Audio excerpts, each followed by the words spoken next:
राम राम दोस्तों, मैं हूं रविंद्र राठी। आप हैं मेरे साथ और आज हम करेंगे न्यारी बात। न्यारी बात के इस खास एपिसोड में हमारे साथ हैं राजस्थान के जयपुर से आए हनुमान सैनी जी। हनुमान सैनी जी मिनिएचर पेंटिंग लघु चित्रकारी में नेशनल अवार्ड जीत चुके हैं और हनुमान जी की बनाई हुई पेंटिंग्स किसी को भी बरबस अपनी ओर खींचती हैं। जो प्राचीन ऐतिहासिक पौराणिक कथाएं हैं, हिंदुस्तान की विभिन्न स्मृतियों को इन्होंने अपनी तुलिका से पेपर पे उतारा है, पेपर पे, कागज़ पे, कपड़े पर। आज हम सीधी बात करते हैं हनुमान जी से, कैसे इस पेशे में जुड़े, कब से इस कला से जुड़े हुए हैं।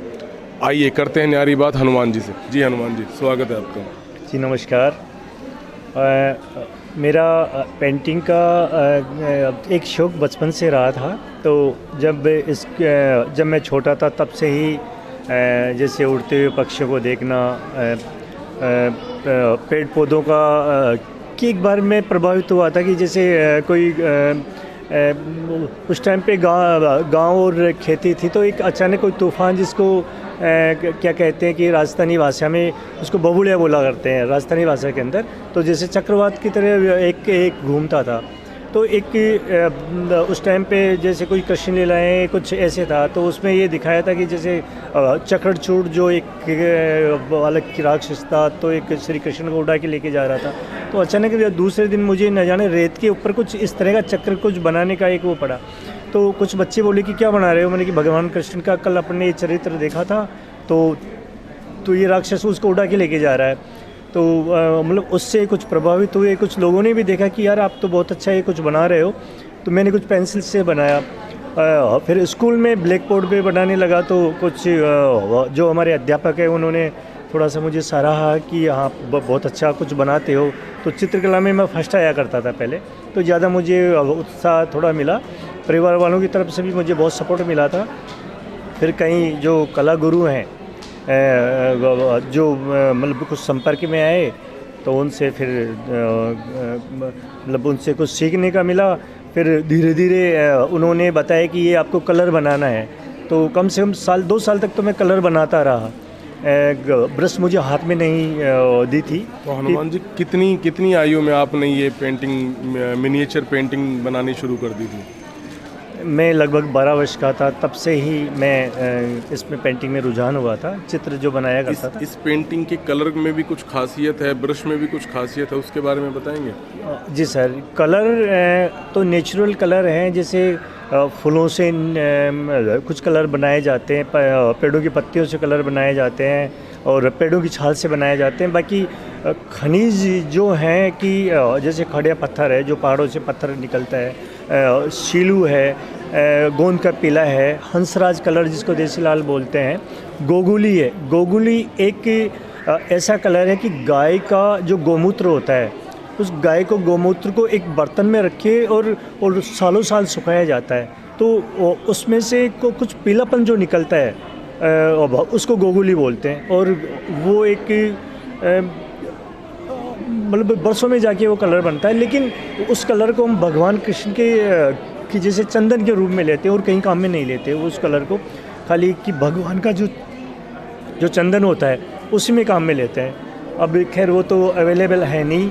और हनुमान जी आपको नेशनल अवार्ड कब मिला, किस पेंटिंग के लिए मिला, कितना उसमें समय लगा, कैसे बनी वो? जी सर, देखिए मैं पेंटिंग तो कई वर्षों से करता रहा था और कई ऐसी मैंने क्लासिक पेंटिंग भी बनाई थी। मैं 10 साल से धीरे हर साल में इसके लिए अप्लाई करता था कि मेरी पेंटिंग नेशनल लेवल तक पहुँचे और मतलब मुझे राष्ट्रपति सम्मान करे। लेकिन हर साल मैं एक पेंटिंग बनाया करता था।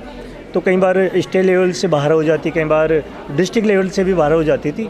लेकिन 10 साल होने के बाद में मैं ये देखा कि क्या करूं क्या ना करूं, कौन सा सब्जेक्ट बनाऊं, क्यों अच्छा हिम्मत नहीं आ रही। मैंने सबसे बड़ी बात है कि मुझे राष्ट्रपति तक पहुंचना ही है। एक बार रात को सो रहा था तो न जाने कैसे कुछ, हाँ इसके लिए आपको कुछ चीज़ें पढ़नी पड़ेगी, ऐतिहासिक है, पौराणिक है, जो धार्मिक है, वो किताबें मैं पढ़ता भी हूँ, मुझे थोड़ी जानकारी भी है। तो एक बार सोते सोते मैं देखा कि क्यों ना एक स्वर्ग जो कि कि यमराज जी आत्माओं को स्वर्ग में लेके जाते हैं, वहाँ उनका एक कर्मों के आधार पे उनका वो होता है कि आप किस उसमें जाते हो। तो मैं सोचा कि जहाँ पे स्वर्ग है, राजा इंद्र रहते हैं और अन्य देवता रहते हैं, तो उनका महल कैसा होगा। एक कल्पना ऐसी रही। फिर धीरे धीरे दूसरे दिन में कुछ स्केच बनाया, लेकिन उसके बाद में सारा काम छोड़ने के बाद 2 महीने उस स्केच में मैंने लगाया। कई बार उसको हटाया भी, फिर उसकी जगह दूसरा सेट किया। ऐसे करते करते एक ऐसी महल, एक बिल्डिंग तैयार की मैंने स्केच पे। और अन्य कलरों को काम में नहीं लेते हुए अब वहाँ पे अब राजा इंद्र है, सोना चांदी का तो खूब भरपूर मात्रा में प्रयोग था ही, क्योंकि देवता की नगरी तो सोने की बनेगी ही। तो मैंने जो ओरिजिनल जो सोने का जो पाउडर है उसमें उस महल में लगाने के बाद फिर मैंने ऊपर से उसमें बारीकी से लाइनिंग है। अच्छा, सबसे बड़ी बात यह है कि वहाँ पे उस महल में मैंने देवताओं की कॉन्फ्रेंस दिखाई थी। उसमें राजा इंद्र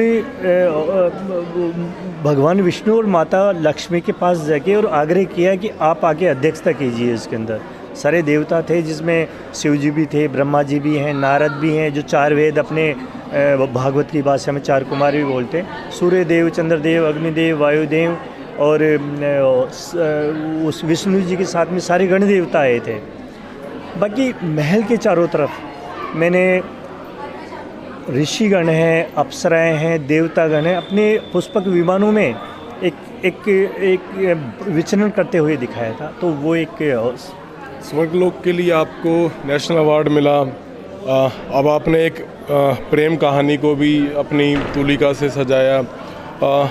ये जो विरासत है, जो प्राचीन विधा है लघु चित्रकारी की, इसको अगली पीढ़ी को सौंपने के लिए भी आप प्रयासरत हैं। अपने उन प्रयासों के बारे में बताएंगे? सर, मुझे राष्ट्रपति ने सम्मानित करने के बाद में मेरे मन में यही आया कि मैं इतने वर्षों से मेरा अनुभव है, तो क्यों न मैं आने वाली पीढ़ी तक पहुंचाऊं। ये एक तरह से लुप्तप्राय कला है, क्योंकि ये लघु चित्रकारी ऐसे कि इसमें समय अधिक लगता है, सीखने में भी समय ज़्यादा लगता है और कलर बनाने का प्रोसेस भी बहुत ज़्यादा है। तो सबसे बढ़िया ये है कि भारत सरकार ने मुझे स्वीडन यूरोप भेजा था 2016 में नेशनल अवार्ड के बाद में कि आप इस देश की कला को बाहर तक आप पहुंचा के आएँ। वहाँ स्कूल से लेकर यूनिवर्सिटी तक, हालांकि मैं अपने देश की कला को वहाँ सिखा के आया हूँ। वहाँ से अच्छा रेस्पॉन्स मिला, तो हमारे राजस्थान टूरिज्म ने मुझे ब्राज़ील भेजा है। ब्राज़ील, वहाँ 2 स्टेट में जाके मैंने काम किया।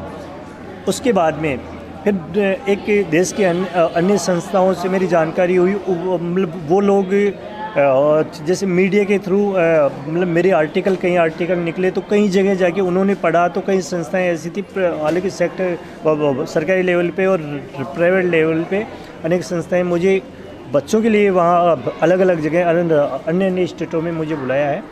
वहाँ जाके मैं बच्चों को ये काम रेगुलर सिखाता आ रहा हूँ। हनुमान जी, ये आपके बनाए हुए रंग हैं, इन रंगों को तैयार करने में कितना समय लगता है? क्या क्या खासियत है इनकी? सर, समय की जैसे खड़िया पत्थर है, मैं आपको थोड़ा सा ये दिखा दूँ कि ये जो खड़िया पत्थर है, ये पत्थर आता है, तो इसको वो पत्थर पर हल्के हाथ से घिसते हैं इसको। तो धीरे धीरे अच्छे ज़्यादा घिसेंगे तो दाने निकल जाएंगे, तो धीरे धीरे हल्के हाथ से घिसते हैं।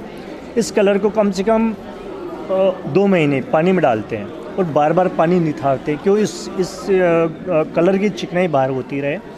फिर उसके बाद में इसमें एक धूप का पेड़ होता है, उसका गोंद होता है। तो इस एक क्वांटिटी आपके पास कितना कलर है और कितना इसमें गोंद कम मिलाएंगे तो पपड़ी बन के उतर जाएगा, और अगर ज़्यादा मिलाएंगे तो वो काला हो जाएगा, ब्रश नहीं चल पाएगी। तो इसका प्रोसेस बहुत लंबा भी है। बाकी मैं ये कोशिश करता हूँ कि सबसे पहले मतलब बच्चों को यही सिखाता हूँ कि रंगों का उपयोग कैसे किया जाता है, प्रयोग कैसे करें, उसका प्रोसेस क्या है बनाने का। और फिर पेंटिंग बनाने की दूर की बात है, इससे पहले ये सिखाते हैं। फिर उसके बाद में स्केच है, स्केच के बाद में फिर ब्रश के बारे में सिखाते हैं कि आपको बारीक से बारीक जो आगे का जो पॉइंट है, एक बाल का पॉइंट है, उसको कैसे चलाया जाता है। तो ये बच्चों को सिखाने का कार्य कर रहे हैं। हनुमान जी, आपकी जो ये लघु चित्रकारी है, ये नित नए आयाम छुए, ऐसी हमारी शुभकामनाएं हैं। आप भगवान आपको और यशस्वी बनाए। धन्यवाद। धन्यवाद सर। ओके।